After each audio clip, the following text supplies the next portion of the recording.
Hello Empuraan എന്ന ചിത്രത്തിൻ്റെ രണ്ടാം ദിവസത്തെ തമിഴ്നാട് ബോക്സ് ഓഫീസ് കളക്ഷൻ റിപ്പോർട്ടാണ് ഇന്ന് നോക്കാൻ പോകുന്നത്. വീഡിയോയ്ക്ക് മുൻപ് വീഡിയോ ലൈക്ക് ചെയ്യുക, ചാനൽ സബ്സ്ക്രൈബ് ചെയ്യുക. മാർച്ച് ഏപ്രിൽ മാസങ്ങളിൽ അങ്ങോട്ട് ധാരാളം ചിത്രങ്ങൾ OTT റിലീസ് ചെയ്യും. നമ്മുടെ ചാനൽ ഭാഗം പരിശോധിച്ചാൽ ആ വീഡിയോയ്ക്ക് നിങ്ങൾക്ക് കാണാൻ വേണ്ടി സാധിക്കുന്നതായിരിക്കും. മോഹൻലാൽ, പൃഥ്വിരാജ്, മഞ്ജു വാര്യർ, ടൊവിനോ തോമസ് എന്നൊക്കെ പ്രധാന കഥാപാത്രങ്ങളായ ചിത്രമായിരുന്നു എമ്പുരാൻ.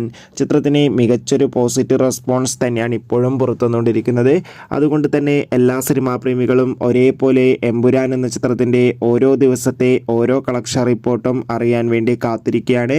ഫൈനലി ചിത്രത്തിൻ്റെ രണ്ടാം ദിവസത്തെ ഏറ്റവും പുതിയ തമിഴ്നാട് ബോക്സ് ഓഫീസ് കളക്ഷൻ റിപ്പോർട്ടൊക്കെ പുറത്തുവന്നിരിക്കുകയാണ്. രണ്ടാം ദിവസവും മികച്ചൊരു ബുക്കിംഗ് ആണ് ചിത്രത്തിന് തമിഴ്നാട്ടിൽ നടന്നത്. അതുകൊണ്ട് തന്നെ 1.5-2 കോടിക്കടുത്തും തന്നെ രണ്ടാം ദിവസവും തമിഴ്നാട്ടിൽ നിന്ന് സ്വന്തമാക്കാൻ വേണ്ടി സാധിക്കുമെന്നാണ് ട്രാക്കിംഗ് റിപ്പോർട്ടുകൾ സൂചിപ്പിക്കുന്നത്. ബൈ.